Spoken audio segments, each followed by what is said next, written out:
سەرۆک وەزیرانی هەرێمی کوردستان لەگەڵ بەرپرسان وەزیران و هەروەها کەسانی دیاری وڵاتانی دنیا ئەنجام داوە. ئەوەی کە گرنگترینیان بۆ ئەمڕۆ لە داڤۆس ئەوە بووە کە لەگەڵ وەزیری دەرەوەی سووریا ئەمڕۆ کۆبوونەوەیەکی دۆستانە ئەنجام درراوە و من ناوەڕۆکی کۆبوونەوەکەم بۆ خستنە ڕوو لەسەر ئەو بابەتە و لەسەر ناوەڕۆکی کۆبوونەوەکە و هەروەها ئەو کۆبوونەوە دۆستانی کە ئەنجام درراوە گفتوگۆی زیاتر ئەکەین لەگەڵ شەلال گەدۆ ئەندامی ئەمینداری گشتی ئەنە کەسە کە میوانە لا کوردستان 24 بەخێرتان تەکەین بەڕێز شەلال. زۆر سپاس بۆ ئامادەبوونت. وەک ئاماژەم پێکردەوەی کە گرنگە ئەمڕۆ ئەوەیە کە سەرۆک وەزیرانی هەرێمی کوردستان لەگەڵ شەیبانی کۆبوونەوەی هەبووە و لە کۆبوونەوەکەدا شەیبانی ئاماژەی بۆ کردووە کە مافی هەمولایەکان هەوڵدەن بیپارێزن، مافەکان زامن کراوە و هەروەها بۆ کورد کە خوشک و برانی کووردە وەزیری دەرەوەی سووریا ئاماژەی بۆ داوەکە لەگەڵ هەموو پێکاتەکان بە گرنگیان دەزانی و مافیان دەستە بەرەخین. و شەیبانی بانگهێشتی سەرۆک وەزیرانی هەرێمی کوردستانەکە بۆ دیمەشق. ئەمە یانی چی؟ چواتایەک ئەگەنێت و خوێندنەوەتان بۆی چی؟ ئەمە شتێکی زۆر زۆر مهمە و زۆر زۆر گەورەیە بۆ قەدیە کورد لە ڕۆژئاوای کوردستان و لە سەرانسەری سووریا. بەڕاستی لە دەستپێکی ڕوخانی ڕژیمی بەشار الئەسەد من وەکو کەسایەتیەک وەکو ئەندامی ئەمینداریە گشتی ئەنە کەسە هەر پێشنیارم ئەوە بوو ئێمە پێشنیار بکەن لە برادرانی حکوومەتی هەرێمی کوردستان گیەکێکی سەرۆکی هەرێم یا سەرۆکی حکوومەتی هەرێم بڕۆین بۆ دیمەشق بۆ گفتوگۆ لەگەڵ ئەو دەسەڵاتدارانی تازە بکەن بۆ مەسەلەی کورد لە سووریا. ئەمڕۆ ئەم جواتی گەڕوودا لە داڤۆس لە بینی سەرۆک وەزیری کوردستان بەڕێز مەسرور بارزانانی و لەگەڵ ئەسعەد شیبانی معنای زۆر گەورە هەیە و بەواوەری من هەروەی ئەنجام و نەتائیجی زۆر زۆر مهم هەبە لەسەر مەسەلەی کورد و لەسەر مەسەلەی سەرانسەری سووریا. چونکە ئەسعەد شیبانی هەر تەسریحاتی زۆر زۆر لە دوای ئەو جواتە زۆر گرنگ و زۆر مهم بوو گەرە باسی کورد کراوە بە ئیجابیەت و لە پێش ئەوەشی ینی ئەم دەسەڵاتدارانی سووریا بەڕاستی هەمویان قسەیان زۆر ئیجابیە لەسەر کورد، بەڵام کورد و هەموو پێکهاتەی سووریاش چاوەڕێی شتی پراکتیکن ینی واقع کابزانین چیەکەن. ئەو بانک هێشتێکی بۆ بەڕێز مەسرور بارزانانی سەرۆکی حکوومەتی هەرێمی کوردستان بۆ دیمەشق بە قەناعەتی من ئەوە زوو جێبەجی ببێ سەرۆکی حکوومەت بەرەوەی بۆ دیمەشق ئەوەی تشتێکی زۆر گەورە و زۆر زۆر مهمە و دیرۆکیەش بۆ کوردی سووریا و دیارشکی مەسەلی کورد لە سووریا قەدیە کورد لە سووریا بەرو بە حەل دەڕوایانی. باشە بەڕێز شەلال دەست پێشخەریەک لەلایەن سەرۆک بارزانیەوە کرا و دیداری سەرۆک بارزانانی لەگەڵ مەزلوم عەبدی ئەنجا پلاس لەگەڵ ئەوەشە ئێستا دیدارێکی تر هەیە کە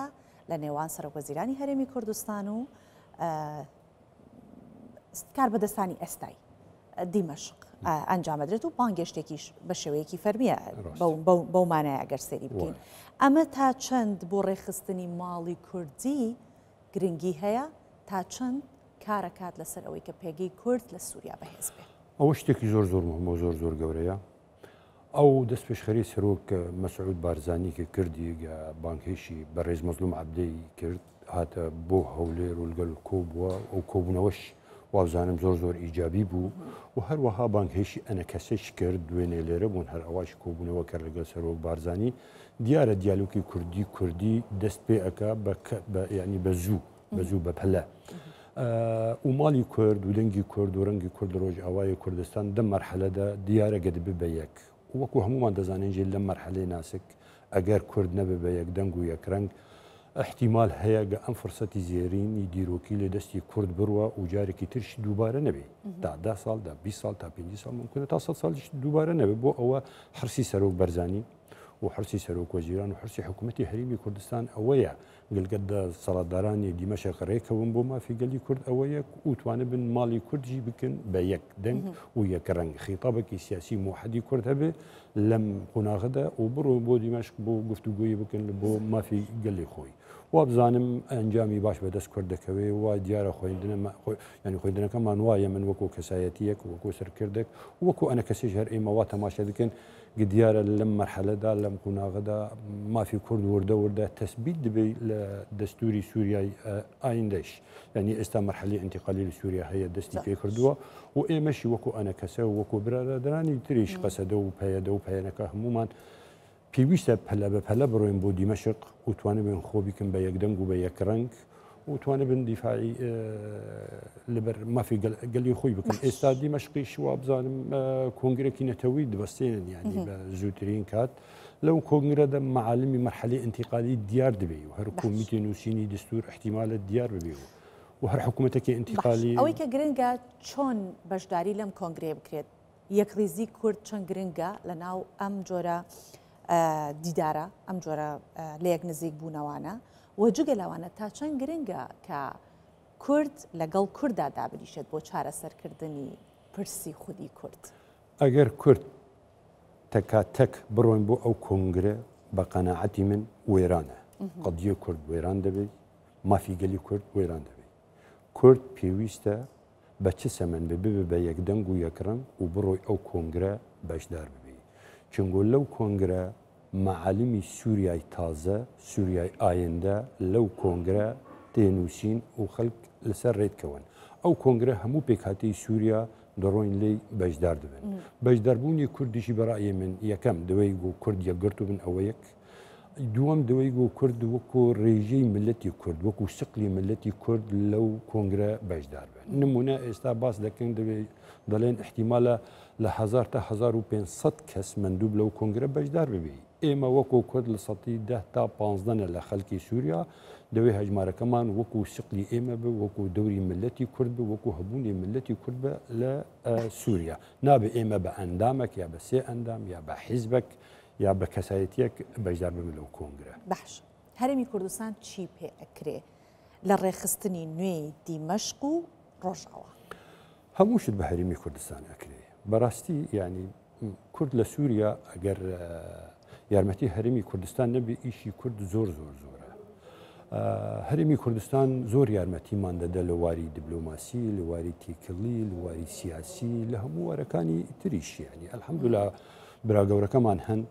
و حکوومەتی هەرێمی کوردستان هەیە و سەرۆک بارزانانی هەیە و پارتی دیموکراتی کوردستان هەیە ئەوە پاڵپشتی ئێمەن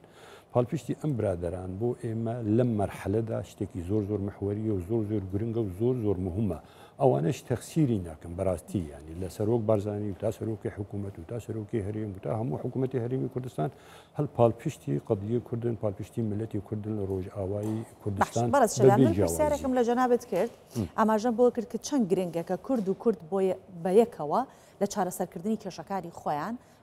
بە یەکەوە هاوکار بن لەلایەکی ترەوە ئەمێ ئاوها بە ئەم پرسیارە بکەم چەند گرنگە کورد لە باشوور و کورد لە ڕۆژاوە بۆ پرسی چارە نووسی مافی خۆنووسین بە یەکەوە بن لە بریەوەی کە وڵاتێکی تر بێتە ناویان و دەست تێوەردان بکات یا خۆدیتر ڕێکیان بخات بە یەکەوە بن یا دەستوەردان بکات چەند گرنگە کورد بە یەکەوە مافی چارەی خۆنووسینی خۆیان بکەن وەک لەوەی کە وڵاتێکی بێگانە بێت لەو ناوەندە قسە بکات واش زۆر مهمەگە کورد بە خۆی توانێت تەفاهمی گەلی یەکتر بیکەن باشترەگە خەڵکی تر بێ تەداخلی بکە ئێستا لە یەکبوونی مالی کورد و یەکرێزی مالی کورد لە ڕۆژئاوایی کوردستان سەرۆک بارزانانی و حکوومەتی هەرێمی کوردستان هەر محاولاتی زۆر باش هەیە و وابزانم بەر و پێش دەڕۆیشتون بەڵام ئەمریکاشی لەسەر خەتە و فەرەنساژی لەسەر خەتە و وابزانم بەریتانیا و ئەڵمانیا و یەکێتی ئەوروپا هەموو لەسەر خەتە بۆ گەمالی کورد ببن بە یەک بەڵام ئەگەر کورد توانە بن بێ بە خەڵکی تر وڵاتێکی تر لە دەرەوە بێ تەداخلی بکە لە ناو مالی کورد باشترەگە کورد بەتەنیا ئەتوانە بن لە کێشەی کورد لە ڕۆژئاوایی کوردستان و خلافات لە بینی کورد تۆزێکی معقدە بەڕاستی ئێستا پێمان خۆشە گە ئەمریکاژی لەسەر خەتە لەسەر لەو هەر فەرەنساژی لەسەر خەت و یەکێتی ئەوروپاش لەسەر خەتە دیارە کورد لە سووریا ئەم جارە نەچار دەبێت بە یەکدەنگ و یەکڕەنگ و بێ یەکڕێزی مالی کورد احتیرامی بکە چونکۆ ئەم مەرحەلی تاریخی دیرۆکی وەکە ئێستا باسمان کرد دەوێت لە دەستی کورد نەڕوە دۆستی کورد قبولی ناکەن و سەرۆک بارزانیش قبولی ناکەوە باشە ئەمێ بۆچوونی جەنابەت وەرگرم لەبارەی و تویتانەی هەم ئەسعەد شێبانی و هەروەها وەزیری بەرگری ئەسعەد شیبانی بە کوردی تویتەکات و وەزیری بەرگریش لەلایەکی ترەوە تویتەکات ئەڵێ ئەگەر ناچاربین هێز بەکارەهێنین تا چەند گرنگە کوردیەک هەڵوێست بێت بۆ ئەوەی کە دیمەشق ئەو ڕاڕاییەی نەمێنێت تا ئەوان لە ناوخۆی ڕێک بن بێگومان ڕاڕایی لە نێوان دیمەشقیش نامێنێت هەردوو ئەتوانین بڵێن تویتەکان ئەکرا وەکو ئەوەی ئەحمەد شیبانی بێت وایە شیبانی وەکو وەزیری دەرەوە باسی مافی گەلی کوردەکە و باسی مکەونی کوردەکە و باسی گەلی کوردەکە و باسی کوردەکە ینی ئەوە شتێکە مافی کورد شتێکە وەزیری بەرگەری ئەوە باسی قەسەدیەکە ینی تێکهەڵا و تێکەلی لە بینی قەدیە کورد و لە بینی قەسەد ئەو شتێکی تۆزێکی غەڵەتی تایە ینی دەبێت جیاوازی هەیە لە بینی هەردوو شت قەسەدە ئێستا زۆر کەیشە هەیە لەگەل دەسەڵاتدارانی سووریای تازە مەسەلی خۆی دەرباز بکات لەو هەڵەیە یاخود چی بکات خۆی دەرباز بکات لەو کورد ببە بە یەکدەنگ و کورد ماڵی خۆی تەرتیبی کە و کورد توانی بە یەک با قەنەعەتی من ئەو خەتەرەژی دەڕوای نامینە بەڵام ئەو خەتەرە زیاتر عیدی قەسەدەیە ئەو مەسەلی ینی تویدی وەزیری بەرگری سووریاگە تۆزێکی گەفی تیا دیار بوو ینی ئەوەگە گفتوگۆ نەڕۆی بە دوایی نەبێ یا ئەنجامی نەبێ احتیمالی شەر هەیە من بە قەنەعەتی من احتیمالی شەر زۆر کەمە لە سووریای ئایندە سووریای ئایندە و سووریای ئێستا هەر سووریای سەلامەت دەبێ و بە قەنەعەتی من مەسەلی سەلامەت و هێمنی و ئاشتی لە سووریا تەرسیخ دەبێ جارێکی تر ینی سووریا ئێستا شۆڕەشی سووریا بەسەر کەوت نەواناوی سووریای ئایندە بێ جارێکی تر شەڕی ناوخۆ لە سووریا ڕوو بدەیت ئەوە احتیمالێکی زۆر دوورە زۆر باشە سپاس دەکەین شەلال گەدۆ ئەندامی ئەمینداری گشتی ئەنە کەسا میوانی کوردستان 24 سپاس بەوەش